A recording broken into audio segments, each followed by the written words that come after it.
Hello friends, welcome to my YouTube channel. तो friends, कैसे हो आप सब? आशा करती हूँ कि आप सब बहुत ही अच्छे और स्वस्थ होंगे। तो सबसे पहले जय श्री महाकाल, हर हर महादेव। आप सभी को हरतालिका तीज की ढेर सारी शुभकामनाएं। बाबा विश्वनाथ और माता विंध्यवासिनी माता गौरा की कृपा से सभी सुहागिनों का सुहाग अमर रहे, सदा सुहागन रहे। तो इस वीडियो में मैं लेकर आई हूँ हरतालिका तीज व्रत कथा। आज के दिन हरतालिका तीज व्रत कथा सुनने का बहुत ही बड़ा फल बताया गया है। जो व्रत हैं वो भी सुने, जो नहीं व्रत हैं वो भी हरतालिका तीज व्रत की कथा सुने, उन्हें बहुत ही ज़्यादा फल मिलेगा। तो इस वीडियो में हरतालिका तीज व्रत कथा मैं पूरा सुनाऊंगी। तो चलिए चलते हैं और हरतालिका तीज व्रत कथा को सुनते हैं। भाद्रपद मास के शुक्ल पक्ष की तृतीया को हरतालिका तीज व्रत का व्रत किया जाता है। हरतालिका तीज का अर्थ है हरत अर्थात हरण करना, आलिका अर्थात सहेली या सखी। इस व्रत को हरतालिका इसलिए कहा जाता है कि पार्वती की सखी उसे पिता के घर से हर कर घने जंगल में ले गई थी। इस दिन महिलाएं पूरे दिन निराहार रहकर अपने परिवार के सुख शांति तथा अखंड सौभाग्य के लिए भगवान शिव से प्रार्थना करती हैं। वही कुंवारी लड़कियां अच्छे पति की प्राप्ति के लिए यह व्रत करती हैं। इस व्रत में शिव पार्वती एवं भगवान गणेश का पूजन किया जाता है। मान्यता है कि भगवान शिव ने माता पार्वती को उनके पूर्व जन्म के बारे में याद दिलाने के लिए यह कथा सुनाई थी। इस प्रकार है। भगवान शिव माता पार्वती से कहते हैं, हे पार्वती, तुमने मुझे वर के रूप में पाने के लिए घोर तपस्या की थी। तुमने अन्न जल त्याग कर सूखे पत्ते खाए। सर्दी में तुमने लगातार पानी में रहकर तपस्या की। वैशाख की गर्मी में पंचाग्नि और सूर्य के ताप से खुद को तपाया। सावन की मूसलाधार बरसात में तुमने बिना अन्न जल के सूखे आसमान तले दिन बिताए। तुम्हारे इस घोर कष्ट वाली तपस्या से तुम्हारे पिता गिरिराज काफ़ी दुखी और बेहद नाराज थे। तुम्हारी इतनी घोर तपस्या और तुम्हारे पिता की नाराज़गी को देखकर एक दिन नारद जी तुम्हारे घर आए। तुम्हारे पिता गिरिराज ने जब उनके आने का कारण जानना चाहा तो नारद जी बोले, हे गिरिराज, मैं भगवान विष्णु जी के कहने पर यहाँ आया हूँ। आपकी पुत्री की घोर तपस्या से खुश होकर भगवान विष्णु को उनके विवाह करने की इच्छा है। इस बारे में मैं आपकी सहमति जानना चाहता हूँ। नारद मुनि की बात सुनकर तुम्हारे पिता अत्यंत खुश होकर बोले, श्रीमान, अगर स्वयं विष्णु भगवान मेरी पुत्री से विवाह करना चाहते हैं तो मुझे कोई आपत्ति नहीं है। भगवान विष्णु को साक्षात ब्रह्म का रूप है।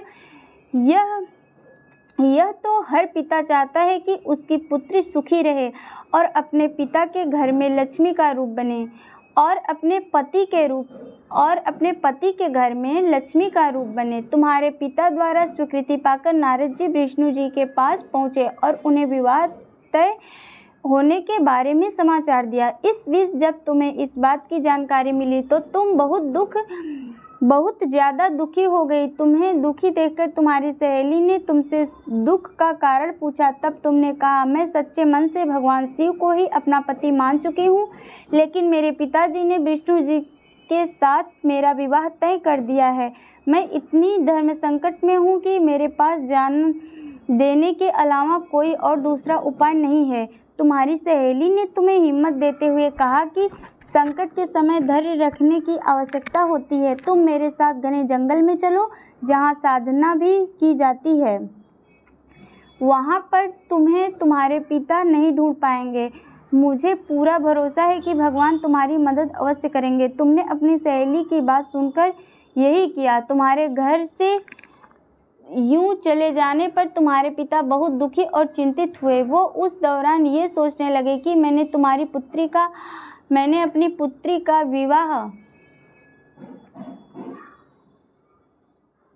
विष्णु जी से तय कर दिया है। अगर भगवान विष्णु बारात लेकर आए और पुत्री यहाँ नहीं मिली तो बहुत अपमान सहना पड़ेगा। तुम्हारे पिता ने तुम्हें चारों ओर खोजना शुरू कर दिया।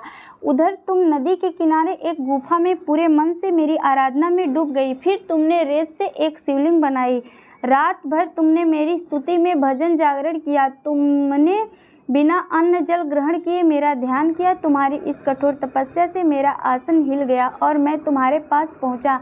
मैंने तुम्हें तुम्हारी इच्छा का कोई वर मांगने को कहा। तुमने तब मुझे अपने सामने पाकर कहा कि मैं आपको सच्चे मन से अपना पति मान चुकी हूँ। अगर आप सच में मेरी इस तपस्या से खुश होकर मेरे सामने आए हैं तो मुझे अपनी पत्नी के रूप में अपना लीजिए। मैं तुम्हारी बात सुनकर तथास्तु कहकर कैलाश की ओर चला गया। तुमने प्रातः होते ही पूजा की सारी सामग्री नदी में प्रवाहित करके अपनी सखी के साथ व्रत का वर्ण किया। उसी वक्त तुम्हारे पिता गिरिराज तुम्हें ढूंढते हुए वहां पहुँचे। तुम्हारी लालत देखकर तुम्हारे पिता दुखी होकर तुम्हारी इस कठिन तपस्या का कारण पूछे। तुमने अपने पिता को समझाते हुए कहा, पिताजी, मैंने जीवन का ज़्यादातर समय कठिन तपस्या करके बिताया है। मेरी इस कठोर तपस्या का केवल एक ही उद्देश्य था, शिव जी को पति रूप में प्राप्त करना। मैं आज अपनी तपस्या की परीक्षा में खरी उतरी हूँ। आपने विष्णु जी से मेरा विवाह करने का निश्चय किया था, इसलिए मैं आराध्य की तलाश में घर से दूर हो गई। अब मैं घर आपके साथ एक ही शर्त पर चलूँगी, जब आप महादेव जी के साथ मेरा विवाह कराने के लिए तैयार होंगे। तुम्हारे पिता ने तुम्हारी इस इच्छा को मान लिया और तुम्हें अपने साथ वापस ले गए। फिर कुछ समय बाद तुम्हारे पिता ने हमारा विधि विधान के साथ विवाह करा दिया। भगवान शिव ने आगे कहा, हे पार्वती, तुमने भाद्रपद की शुक्ल तृतीया को मेरी पूजा करके जो व्रत किया उसी का फल है जो हमारा विवाह संभव हुआ। इस व्रत का ये महत्व है कि जो भी अविवाहित कन्या इस व्रत को करती हैं उसे गुणी, विद्वान व धनवान वर पाने का सौभाग्य मिलता है। वहीं विवाहित स्त्री जब इस व्रत को पूरी विधि से करती हैं तो सौभाग्यवती होती हैं और पुत्र व धन सुख प्राप्त करती हैं। शंकर भगवान की जय। हर हर महादेव। माता पार्वती गौरा मैया की जय हो। महादेव भगवान गणपति भगवान की जय हो। शिव परिवार की जय हो। तो फिर से आप सभी को हरतालिका तीज की ढेर सारी शुभकामनाएं। तो जल्द ही मिलते हैं नेक्स्ट वीडियो में न्यू ब्लॉग के साथ। अगर आपको मेरा वीडियो अच्छा लगा तो प्लीज़ आप मेरे चैनल को सब्सक्राइब करें। Thanks for watching. हर हर महादेव। जय श्री महाकाल।